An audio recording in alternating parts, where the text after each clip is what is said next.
आज की इस वीडियो के माध्यम से हम लोग एक बहुत ही प्यारे भजन को सुनेंगे, जो मैं आप सभी के समक्ष जो भजन प्रस्तुत करने जा रहा हूँ, यह एक भजन नहीं है, एक औरत के जीवन से जुड़ी हुई एक सच्ची घटना है। आइए जानते हैं उस घटना को। एक बार की बात है, एक औरत बचपन से ही वृंदावन जाया करती है। समय की रफ्तार तेजी से चलता गया। वह औरत का समय तेजी से बढ़ता गया। वह औरत विवाह के योग्य हो गई और वह विवाहित हो गई, लेकिन उसने वृंदावन जाना छोड़ा नहीं। रघु की कृपा से उस औरत के बाल बच्चे भी हो गए, लेकिन उसने वृंदावन जाया करना छोड़ा नहीं। बाल बच्चे के यानी शादी हो गए, नाती पोते हो गए, लेकिन उसने वृंदावन जाना छोड़ा नहीं। समय रफ्तार से तेजी से बीता गया, लेकिन वह कहते हैं ना, बुढ़ापा एक ऐसा समय होता है जो हर इंसान को स्वीकार करना पड़ता है। अब वह औरत कहती है कि मेरा शरीर अब साथ नहीं दे रहा है, अब लगता है मुझे कि वृंदावन अंतिम बार ही जाना होगा। वह औरत अंतिम बार वृंदावन जाती है और कन्हैया की मूर्ति को अपने साथ खरीद कर लाती है और बोली कि मैं कन्हैया की मूर्ति को घर पर ही पालन पोषण करूंगी और देखभाल करूंगी। आइए जानते हैं उस औरत के जीवन से वह कौन सी घटना है इस भजन के माध्यम से। भक्त के वश में है भगवान, भक्त के वश में है भगवान, भक्त के वश में है भगवान। भक्त बिना ये कुछ भी नहीं है, भक्त बिना ये कुछ भी नहीं है। भक्त है इनकी शान, भगत के वश में है भगवान, भगत के वश में है भगवान, भगत के वश में है भगवान। भक्त मुरली वालों की भोज वृंदावन डोले, कृष्ण को लल्ला समझे, कृष्ण को लल्ला बोले, कृष्ण को लल्ला समझे, कृष्ण को लल्ला बोले। हो गई वह श्याम के प्यार में पागल, हुई वह श्याम दीवानी, हुई वह श्याम के प्यार में पागल, हुई वह श्याम दीवानी। अगर भजनों को लागे छोड़ दे खाना पानी, अगर भजनों में लागे छोड़ दे खाना पानी।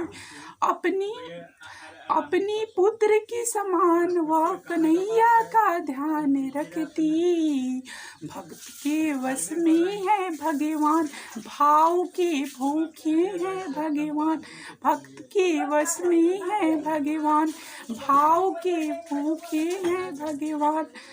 वह कृष्ण लल्ला को सजा कर रखती, कृष्ण लल्ला को लाड प्यार करती रहती। वह दिन में लल्ला को भाग कर देखे, रात में जाग कर देखे, कभी अपने खिड़की से श्याम को झांक कर देखे। वह दिन में भाग कर देखे, रात में जाग कर देखे, कभी अपने कृष्ण लल्ला को खिड़की से झांक के देखे। अपनी जान से ज्यादा रखती कृष्ण लल्ला का ध्यान। भक्त के वश में है भगवान, भक्त के वश में है भगवान, भाव के भूखे हैं भगवान, भाव के भूखे हैं भगवान। और क्या हुआ, समय अपने रफ्तार से तेजी से बीतता गया।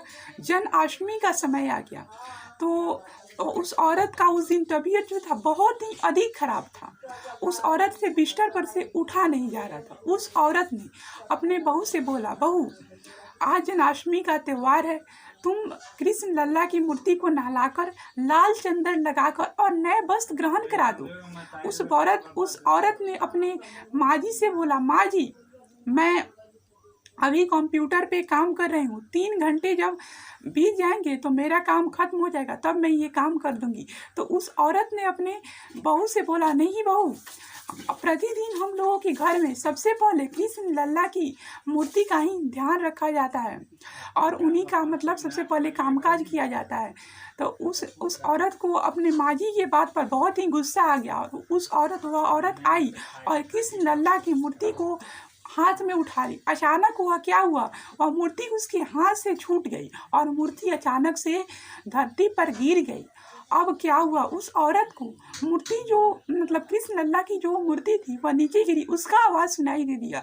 उसने बोला है, अरे बहू ये तुमने क्या कर दिया, जिस लल्ला को मैंने बचपन से लेकर बुढ़ापे तक इतना लालन पालन पोषण किया और तुमने ये क्या कर दिया। अपने बेटे को चिल्लाकर कहती है, वह जोर जोर से रोने लगती है। रोते रोते पूरे रात जीवन गुजरने लगते हैं। रोते कुछ खाना पीना सब कुछ बंद कर देती है।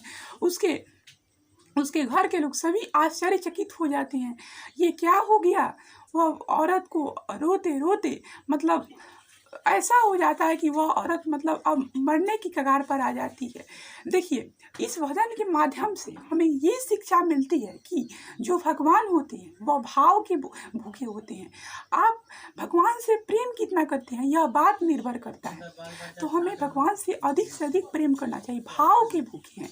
आप कितना पैसा चाहते हैं, क्या चाहते हैं, प्रसाद चाहते हैं, इसका नहीं, आप भगवान से कितना प्रेम रखते हैं, कितना स्नेह। आप जो भी भगवान को चीज़ ग्रहण कराए लेकिन वो अपने भाव से दे, वो भगवान स्वयं ही ग्रहण कर लेंगे। जैसे कि आपको याद है कृष्ण भगवान और सुदामा की कहानी, जो मतलब सुदामा जी थे, वह केवल चावल की पोटली ही भगवान कृष्ण भगवान को दी थी, तभी उन्होंने ग्रहण किया। तो भगवान जो होते हैं वो भाव के भूखे होते हैं।